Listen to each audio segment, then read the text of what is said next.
So when last we met, you had this utry where you had to add a variable called snack and ask the user what their favorite snack was, then print that snack, like spinach, sounds delicious, onto the screen using the scanner. So you're essentially just modifying the program that we had in the template.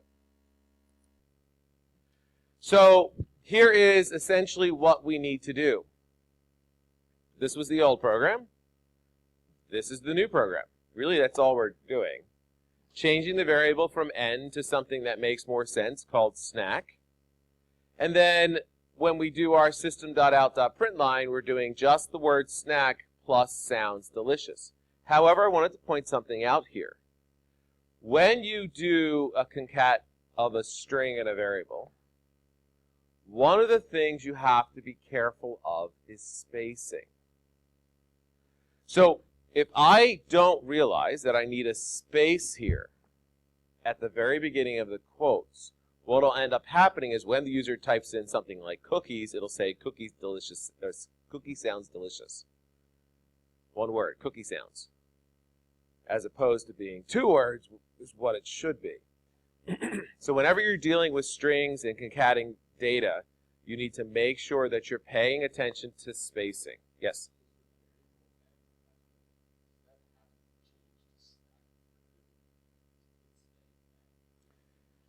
You did not have to use the variable snack. You could have just left it as the variable n, that's fine. In terms of variables, though, we want to start getting to the point where we're using full words. So that was just a one-pointer assignment. It's not a big deal, not a huge assignment point. So what if I used a plural? If you think about that for a second, think about the syntax of that sentence, right? If I give you the snack and the user types in a cookie is delicious, that's fantastic, right? What if I say bananas is delicious? That doesn't make any sense grammatically, right? So I don't have control over that. Sometimes we end up as programmers with this ambiguity because we don't know what the user's going to do. Pronouns, in terms of personal pronouns, hard to deal with as a programmer. Sometimes people just do him, her, his, her. Other people will just kind of fudge it and say they. You know, whatever you can do is a good way to figure it out. Now, a lot of times people will ask you what your gender are on some of those surveys and stuff. Some of that is so they can just know programmatically what to call you when they're responding to you. You know, if they send you a form letter sometime or an email at some point in the future, they want to use the right pronoun when they're addressing you. That's why a lot of times in foreign language, you always get these weird letters that are always using your name everywhere in the letter. Victoria, you have won this prize. If you would like to claim your prize, Victoria, please, they're just always throwing your name in randomly because they don't have any other way of addressing you. It's just by your name. So you can put in anything you want. So the interaction screen, we can see that when the program runs, oh, I'm sorry, that's not what I wanted to say. In the interaction screen, you can actually type in commands. So as opposed to running the program at runtime, have your code and then hit run. What you could do is type commands in directly into the interaction screen. So suppose there's a command that you want to test out. You don't want to go through all the trouble writing code. You could write that command in the interactions pane, hit enter, and that command will run. You can use it to do math. You can use it to do any type of calculation you want using math. You can not do multiple lines. Now, it does have some retention, so you could identify a variable, press enter, and then print out that variable. But you can't do like a sequence of commands and expect it to really follow it.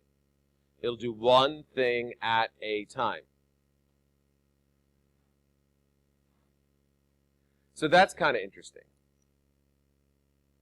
So you could say system.out.println is this working, and then say string w is equal to lettuce,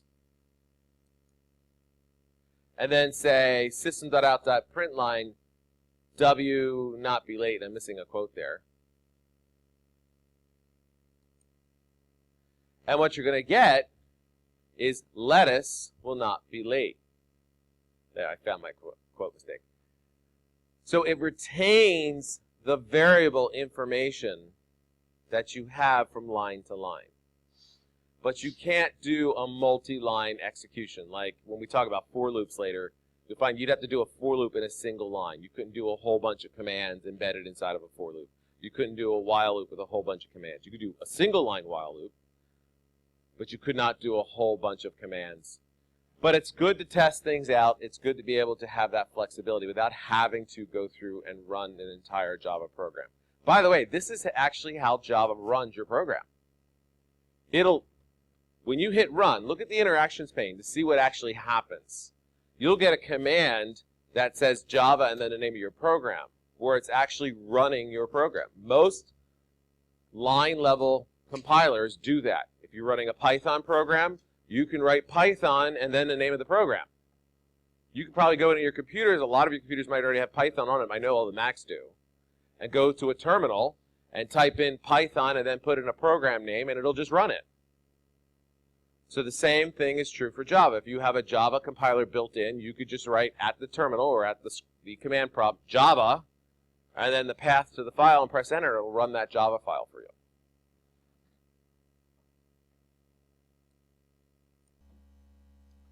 So take a minute, take a look at this. Which is correct? So this is our exit ticket for this, I believe. Let me just double check.